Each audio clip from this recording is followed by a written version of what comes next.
السلام علیکم ورحمۃ اللہ وبرکاتہ۔ آج پڑھتے ہیں وطر کی نماز کے بارے میں، جو واجب الوطر ہے، عشاء کے وقت جو نماز پڑھی جاتی ہے اس کے بارے میں۔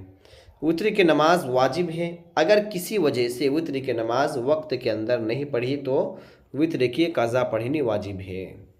وطر کی نماز کیا ہے؟ واجب ہے۔ اگر وقت نہیں ملا یا کوئی وجہ سے نہیں پڑھ سکا تو پھر کیا کرنا ہے؟ دوسرے وقت میں وقت نکل جانے کے بعد اسے قضا پڑھنی پڑے گی، جیسے فرض کی نماز پڑھتے ہیں۔ نماز وطر 3 رکعتیں ایک سلام سے ہیں۔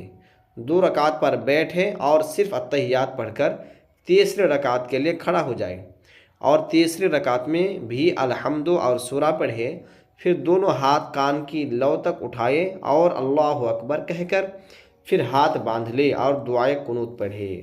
جب دعائے قنوت پڑھ چکے تو اللہ اکبر کہہ کر رکوع کرے اور باقی نماز پوری کرے۔ دعائے قنوت یہ ہے، یہ دعائے قنوت ہے نا۔ تو نماز وطر کتنے رکعت ہیں؟ 3 رکعت ہیں۔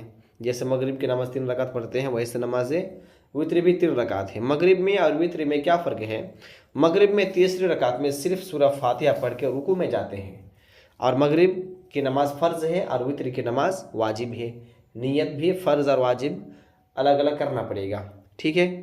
تو مغرب کی نماز میں تیسری رکعت میں سورہ فاتحہ پڑھ کے رکوع میں جاتے ہیں، اور وطر کی نماز میں تیسری رکعت میں سورہ فاتحہ پڑھ کے پھر کوئی ایک سورت پڑھنا پڑے گا، اور پڑھنے کے بعد پھر جیسے تکبیر تحریمہ کے وقت ہاتھ اٹھاتے ہیں اور ناف کے نیچے باندھتے ہیں، ویسے ہی ہاتھ کو اٹھائیں گے اور کان کو لو سے چھو کر ناف کے نیچے باندھیں گے، اور پھر دعائے قنوت پڑھیں گے۔ دعائے قنوت کیا ہے؟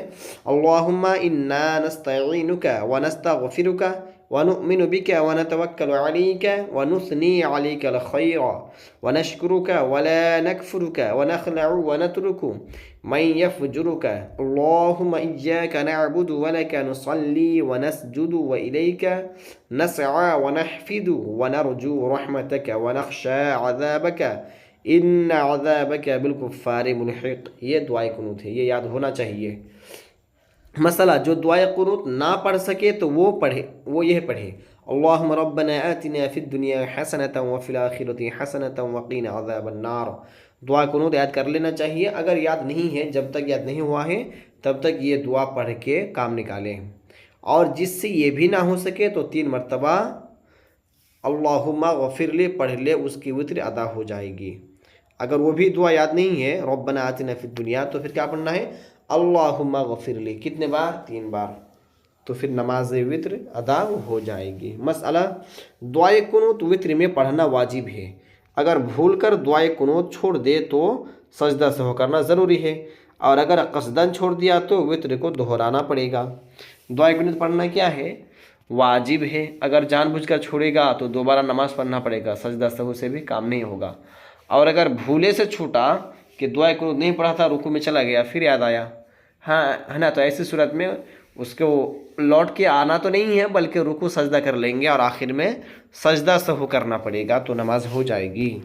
مسئلہ دعائے قنوت ہر شخص چاہے امام ہو یا مقتدی یا اکیلا ہمیشہ پڑھے، ادا ہو یا قضا، رمضان ہو یا دوسرے دنوں میں، ہے نا، ہر شخص کو پڑھنا پڑے گا دعائے قنوت، امام مقتدی ہر کسی کو اکیلا پڑھنا پڑے گا۔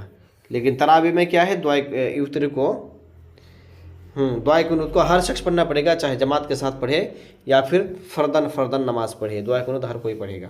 مسئلہ وطر کے سوا کسی اور نماز میں دعائے قنوت نہ پڑھے، ہاں البتہ اگر مسلمانوں پر کوئی بڑا حادثہ واقع ہو تو فجر کی دوسری رکعت میں رکوع سے پہلے دعائے قنوت پڑھ سکتے ہیں، اس کو قنوت نازلہ کہتے ہیں، جیسے امام شافعی کے نزدیک پڑھتے ہیں، ہے نا۔ تو دعائے قنوت صرف نماز وطر میں پڑھیں گے، باقی کوئی بھی نماز میں نہیں پڑھیں گے۔ لیکن بڑے حادثہ کا شکار ہوا ہے تو نماز فجر میں سورہ پڑھنے کے بعد رکوع سے پہلے پڑھ سکتا ہے، جو شافعی لوگ پڑھتے ہیں، اور اس کا نام کیا کہتے ہیں؟ قنوت نازلہ، ٹھیک ہے۔ تو وطر کے بارے میں اتنی باتیں یاد رکھیں اور اس پر عمل خیر کی اللہ سے توفیق مانگیں۔ اللہ تبارک و تعالی ہم سب کی علم و عمل میں برکت عطا فرمائے۔ السلام علیکم ورحمۃ اللہ وبرکاتہ۔